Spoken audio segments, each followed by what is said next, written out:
people of Spanish origin cannot say the N-word.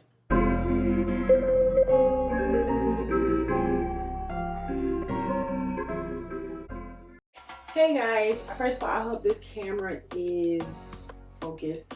I just finished doing the review of my Ipsy box. My camera cut off at the end, but I'll still insert the videos that I put there for you guys. Really quick, I wanted to have a conversation about colorism, self-hate, things like that. Recently there's been this conversation about people of Latino descent, people that are Latino and Latina and things like that. And can they or can they not say the N-word? You know, can they or can they not say? And so everybody's kind of been in an uproar about this whole situation. You know, a lot of people are saying it doesn't matter. A lot of people are saying they got to cut it out. And so I wanted to have a conversation about colorism and kind of lead into why some people are saying that, you know, people of Spanish origin, and I know that there's like so many technical terms, but I'm just gonna say Spanish origin. People of Spanish origin cannot say the N-word. So colorism, this is not a specific definition. This is just a basic overview. What I will try to do, I'm gonna find, let me ask Siri. Let's see what Siri says. Hey Siri. Can you define colorism? Colorism means prejudice or discrimination against individuals with a dark skin tone, typically among people of the same ethnic or racial group. And so as a dark-skinned black woman, there are light-skinned black women, there are brown-skinned black women, there are even some black women that are passable for white. And so as a dark-skinned black woman, I have for sure faced a lot of prejudice, a lot of, you know, you're ugly, a lot of I will never date you, a lot of you're pretty but I could never be with you, a lot of, you know, I can't be with you because my children are gonna have nappy hair, a lot of that ignorance, you get what I'm saying? And so I wanted to just kind of touch on how colorism has affected the black community and how certain members of the black community are perpetrators, and you know, there's a lot of blame to go around, but today I want to focus on a couple things. So first and foremost, as a dark-skinned woman, I can speak firsthand about the pain and hurt that colorism has caused me. It's a very weird thing. It's a very weird thing. I remember in elementary school, when I first came to this country, I had a best friend, and we're still cool to this day. We're not best friends anymore, but we're still cool to this day. And she was light-skinned. She's lighter than me. She had very pretty eyes. She still does. I think they were green or hazel or something like that. Very, very beautiful girl. She was much taller than I was, and she was much thicker than I was. And you know, because we were best friends, a lot of the boys would rate us against each other. And back in the day, there was something called rating. So you would rate the girls, you know, you would rate the boys. And so they would always rate her and I won't say her name. They would always rate her and I against each other because we were best friends. We were always, you know, by each other's side. We were always close together. And she would always get these high ratings like, oh, she's a 10, she's an 8, oh, she's thin, she's that, she's gorgeous. And when it came to me, I would get the negative ones. I would get the zeros. You know, I would get the never in life. And, you know, in the moment it hurt my feelings, and you know, it did not help my self-confidence at all, because at the same time I had just came to this country. I had a thick accent. I didn't have that much of a thick accent, not as thick as it could be because I was traveling all my life, but I had a thick accent for what they knew. I was a little thing. I was really, really skinny. I wore these glasses, you know.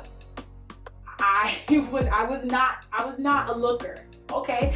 But at the same time, in elementary school, who needs to be a looker? Like, come on. And when I got over here, I realized a lot of girls are, as we would say in the Caribbean, force ripe. They're force ripe, right? Their bodies are already va-va-voom. They already have boobs and booty, and you know, they're dressing grown. So, you know, that was one of my first instances of experiencing colorism. It was like, but I didn't realize it for colorism back then. Colorism was not a word that I'd ever heard. I mean, it was not something that I had ever known about. As time progressed, it kept happening. It kept happening. And these were instances that I didn't even ask for it. I never asked these young men to rape me. I never asked them to be with me or anything like that. And they just found it in their heart, and these were Black young men, to do this. Even in high school, it happened constantly. It happened all the time. And it was like, okay, there's the classic, you're pretty for a dark-skinned girl. That happens all the time, you know? The other day, I posted up a video, and I had like my afro out, right? I had just taken out, I think I had braids or twists or something in there. I had just taken out my hair, and I posted up a little video on Instagram. I felt kind of cute, you know what I'm saying? My afro had grown a little bit. I'm like, what up, you know? And so I posted up a video, and a young man DM'd me, commented on the video, and he was like, oh my God, what the heck happened to you? You look hurt type stuff. You know what I'm saying? It was in that vein, and it hurt my feelings, you know? Cause it was like, damn, well, who asked you to comment? You know what I'm saying? Nobody was looking for your approval. I posted it up because I felt cute. So there's been many instances of colorism, many instances of microaggressions, in the vein of colorism. There's a lot of people that are colorist that don't know that they are colorist. A lot of people that are colorist that know they are colorist but won't admit to being colorist because it makes them look stupid, it makes them look bad. There's a lot of older people that are colorist, but when they don't know they're colorist because they grew up in a culture where everybody was colorist. And so when you grow up in water and you're a fish, water seems normal to you. I mean, you know, it's not foreign. So that kind of bleeds into the Latino, Latina argument of can they use the N-word? The thing is, a lot of Spanish people are colorist. I mean, that's just blatantly what it is. The thing with being Latino, Latina, Spanish, Spaniard, whatever, is there's such a wide range. You can be a white Spanish person, you can be a Black Spanish person, okay? They have that range of it being like you can be white or Black. And so because of that, lines kind of get crossed, things kind of get foggy, and it's hard to determine who's who and what's what and who can say what and, you know, who's allowed to do this. So the thing is, the N-word cannot be regulated in the Spanish community simply because as Black people, we have allowed Spanish people to say the N-word for forever. I mean, from your Fat Joes to your Cardi B's, we have allowed them to say the N-word for forever.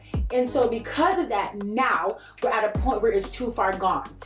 It's impossible to roll that back because now they feel entitled, you know. They feel like they could use it because, you know, it's their word and they grew. This is another thing.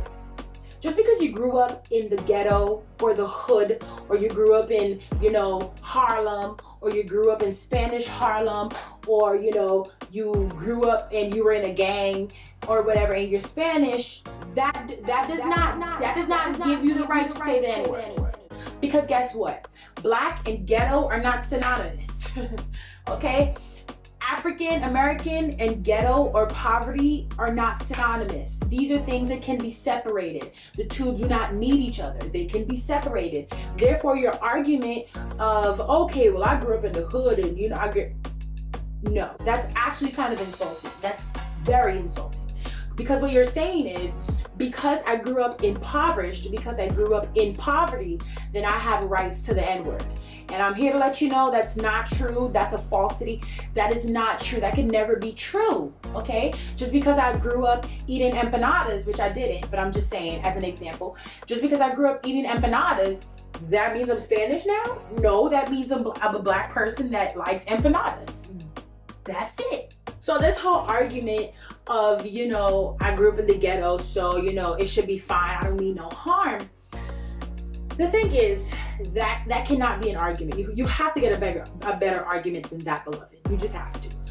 But in the same vein, we as black people cannot regulate that word anymore. It's too far gone.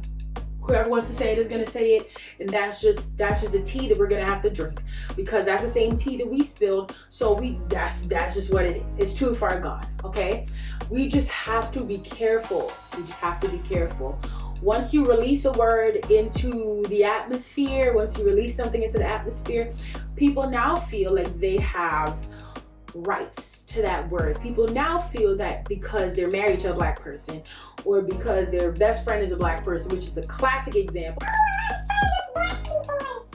All this stuff, you know, they feel like they have agency over the word. They feel like they have rights and freedoms to things that are not theirs.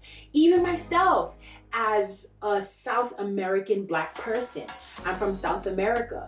I am not from North America originally. Okay, when the colonizers went to Africa and they were dropping us off all over the world, they dropped my people off in North America, in Guyana. And so my slavery roots, my indentured servitude roots, my, you know, whatever kind of slavery that happened in South America, it's in South America, it's in Guyana, it's in that way. My ancestors did not experience American slavery, which was the worst type of slavery, as we all know. So even me, as a Caribbean or South American black person, I don't have rights over that word. That's just the truth, okay? Now, if all the people who have American Southern slavery roots in this country, if they were to all come together and say, okay, we don't want nobody else using this word but us, what am I to say? I can't be like, oh no, that's not fair because I'm black. And no, because in all actuality, that word has meaning. That word is not my word. Of course, I can make an argument for the word coming from Africa originally, negus, meaning king, and all this stuff. I can make that argument. But as it pertains to N-I-G-G-A or N-I-G-G-E-R, which hopefully you're smart enough to not use that, but as it pertains to N-I-G-G-A, I have no agency. That's not my word, okay? So I feel like that's the mindset people have to have. It's just a mindset. Now I understand some things are blown out of proportion. Now everybody's really sensitive about everything, and everybody wants to, you know, boo-hoo, wee, and cry about everything. But some things, they have good reason to do so, okay? Now, I'm not saying if we should or should not use the N-word as black people. I'm just simply forming conversation.